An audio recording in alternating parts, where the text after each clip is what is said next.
산타페 풀체인지를 기다리는 분들이 많으실 것 같습니다. 내년 초부터 생산에 들어간다고 하는데 소렌토는 대기 기간이 18개월 이상이고 지금의 산타페는 소렌토에 대한 개념이 아닌 것 같더라고요. 판매량을 보면 소렌토가 올해 10월까지 55,000대 가까이 팔릴 동안 산타페는 22,000대가 팔렸습니다. 순위로 따지면 소렌토는 3위고 산타페는 22위까지 밀려나 있습니다. 그래서 소렌토의 대기 기간이 이렇게 길어진 게 아닌가 싶습니다. 그만큼 대안을 선택하지 않고 소렌토에 수요가 몰려있거나 머물러 있다는 소리잖아요. 그래서 산타페가 풀체인지 되길 기다리는 분들이 꽤 많을 거라고 봅니다. 이번엔 풀체인지를 하면서 갤로퍼를 개선한다고 하죠. 그랜저 풀체인지가 디자인 일부를 각 그랜저에서 가져온 것처럼 산타페 풀체인지는 아예 갤로퍼스러운 디자인으로 나올 예정이라고 하잖아요. 이미 돌아다니고 있는 테스트카를 보면 한동안 볼 수 없었던 각진 디자인이 눈에 띕니다. 그런데 약간 변수가 있는 것 같습니다. 사실 현대차도 그렇고 소비자 입장에서도 그렇고 판매량 회복이 절실하다고 생각할 것 같거든요. 그런데 오히려 판매량 회복이 어려울 수도 있을 것 같습니다. 동시에 지금 소렌토를 기다려서 받는 분들이 진짜 승자가 될 수도 있습니다. 왜 이렇게 생각하는 건지 순서대로 살펴보겠습니다.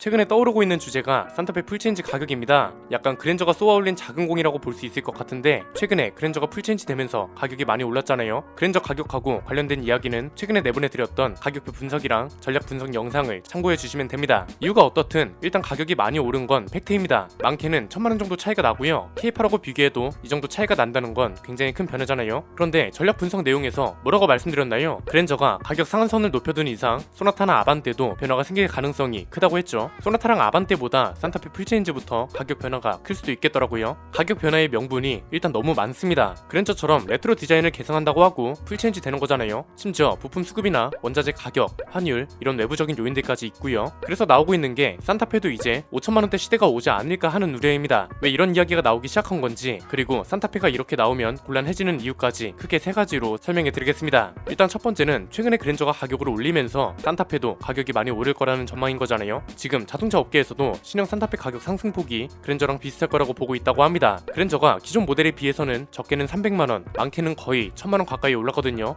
그랜저가 풀옵션 가격이 6천만원을 넘어섰으니 산타페는 이제 5천만원을 넘지 않겠냐 이겁니다. 현행 산타페 가격을 보면 2.5 터보 가솔린 모델을 기준으로 최하위 트림은 취득세 포함 3,490만원 정도고 풀옵션 모델은 취득세 포함 4,900만원입니다. 이미 5천만원 가까이까지 가격 범위가 오른 상태라 100만원 정도만 비싸져도 이미 풀옵션 모델은 5천만원을 넘어서는 겁니다. 현행 모델 가격도 이미 팰리세이드랑 이렇게나 많은 범위로 가격이 겹치고 만약에 풀체인지 모델이 비싸진다면 모하비랑도 가격이 겹치게 되는 거죠. 두 번째는 그랜저랑 다르게 산타페는 이런 식으로 가격이 오르면 절대 안 된다는 겁니다. 굉장히 곤란한 상황이 펼쳐지거든요. 이건 그랜저랑 산타페의 역할이 달라서 그런 겁니다. 자, 그랜저는 플래그십 세단입니다. 제네시스는 이미 다른 브랜드로 빠졌고 현대차 내에서 가장 비싸도 되고 가장 고급스러워야 하는 차는 그랜저입니다. 그래서 지난번 영상에서 현대차의 전략 자체가 달라진 걸로 이해해야 한다고 말씀드렸던 겁니다. 현대차의 기반을 증명할 수 있는 차가 그랜저고 그랜저로 기반이 튼튼하다는 걸 증명해야 그 위에 지어지는 건물격인 제네시스도 더 높게 성장할 수 있다는 거였고 이게 에쿠스 부활론의 근거이자 그랜저 고급화의 명분이기도 했습니다. 그래서 사실상 그랜저는 지금부터 비싸져도 되고 대신 그랜저의 수요를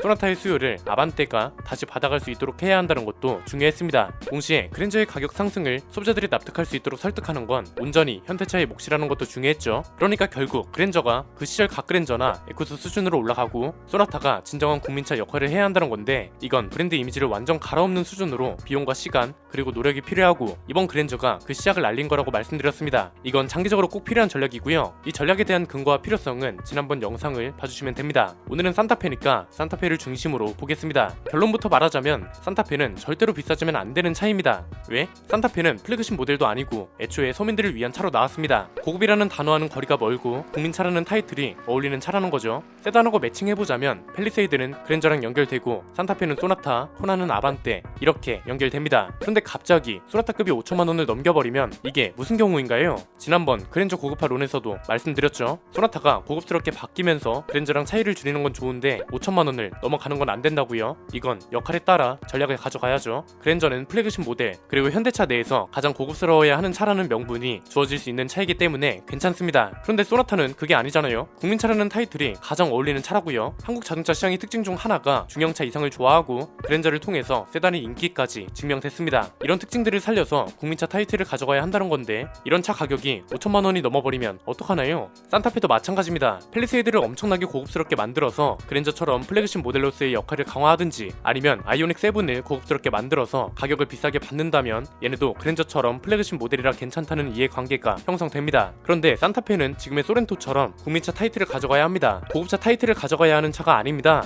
이런 차는 5천만 원을 넘기면 굉장히 곤란해지죠. 물론 그런 건 가능합니다. 예를 들어서 프로옵션 모델이 취득세 포함 5,500만 원 정도 한대요. 그런데 중간 트림에 중간 옵션 정도로 하면 취득세 포함 3천만 원 후반대에 살 수 있대요. 이렇게 나온다면 괜찮죠. 왜냐면 이건 결국 선택지가 그만큼 다양해진다는 거고 동시에 중간 트림에 중간 옵션으로 사도 충분하다는 소리가 되니까요. 그런데 사람들은 그랜저처럼 나올까봐 걱정하는 겁니다. 이번 그랜저의 특징은 너무 명확합니다. 트림을 3가지로 압축하고 최하위 트림을 옵션을 하나 더 선택하지 않고도 소위 말하는 깡통으로 사도 될 정도로 기본 사양을 굉장히 풍부하게 넣어줬습니다. 얘는 이런 구성으로 나와도 괜찮습니다. 플래그십 모델이니까요. 그래서 기본 가격이 취득세 포함 4,100만 원이 돼도 딱히 문제가 안 되는 거죠. 그런데 국민차 타이틀을 가져가야 하는 산타페가 최하위 트림 가격이 4천만 원을 넘어버리면 벌써부터 반응이 예상되지 않나요? 이렇게 되면 자동차 시장의 가격 기준부터 굉장히 혼란스러워질 겁니다. 원래는 2천만 원대 시장은 아반떼, 3천만 원대 시장은 소나타, 4천만 원대 시장은 그랜저 이런 식으로 암묵적인 기준이 존재했죠. 그런데 그랜저가 6천을 넘겼잖아요. 중간 트림을 감안해도 5천만 원대입니다. 그랜저는 기준이 올라가도 소나타랑 아반떼까지 덩달아 4천만 원대, 3천만 원대 이런 식으로 올라버리면 안 됩니다. 소비시장 특징을 반영하면서 국민차 타이틀을 가져갈 수 있는 차가 완전히 사라지는 거잖아요. 그랜저가 6천만 원대 시장으로 올라가도 소나타는 4천만 원 초반, 아반떼도 주력 모델은 2천만 원대 시장을 유지해야 합니다. 그런데 산타페가 이 틀을 깨버리면 다른 모델들도 이런 식으로 가격이 오를 가능성이 굉장히 높고 이렇게 되면 저렴한 차라는 개념 자체가 사라질 겁니다. 화폐 가치가 달라진 것도 아니고 국가 경제가 최근에 크게 바뀐 것도 아닌데 가격만 이렇게 비싸지면 월급은 그대로인 소비자한테 사지 말란 소리밖에 더 되나요?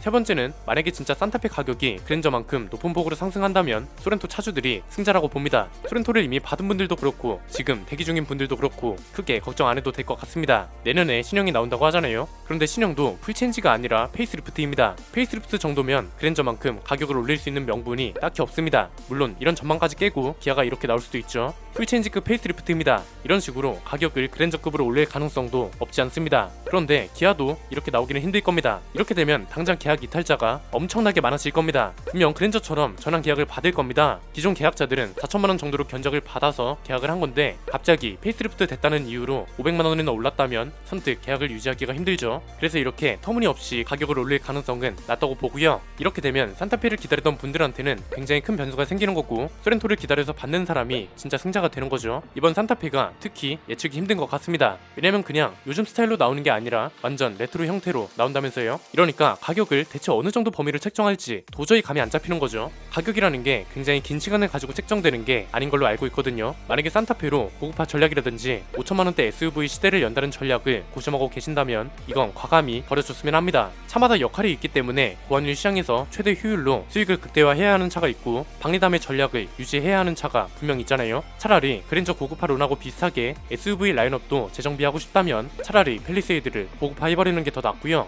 레트로 열풍까지 신경 써야 한다면 팰리세이드라는 이름을 버리고 테라칸을 부활시키는 게 낫습니다. 테라칸이 출시 당시에 렉선하고 경쟁하던 차였거든요. 그 당시 렉선은 굉장히 고급스럽고 비싼 SUV, 그 시절 대한민국 1%라는 광고 카페가 가장 잘 어울리는 차였고요. 이 차랑 경쟁하던 차가 테라칸입니다. 테라칸이 이름과 디자인을 개성하고 플래그십 SUV 역할을 부여하고 이 차를 비싸게 판다면 문제가 안 된다고 봅니다. 그런데 만약에 산타페를 고급화 전략의 일환으로 비싸게 책정해버린다? 판매량 회복도 굉장히 어려울 거라고 보고요. 이건 거의 소렌토한테 수요 몰아주기를 하는 거랑 똑같다고 봅니다. 산타페랑 소나타급만큼은 국민차 타이틀을 지켜줬으면 하는 바람이 있고 충분히 그럴 만한 가치도 있는 차라는 생각이 드네요. 오늘 내용은 여기까지입니다. 내용이 유익하셨다면 구독과 좋아요 알림 설정 부탁드립니다. 저는 김승현 안피디의 스포일러 안피디였습니다. 감사합니다.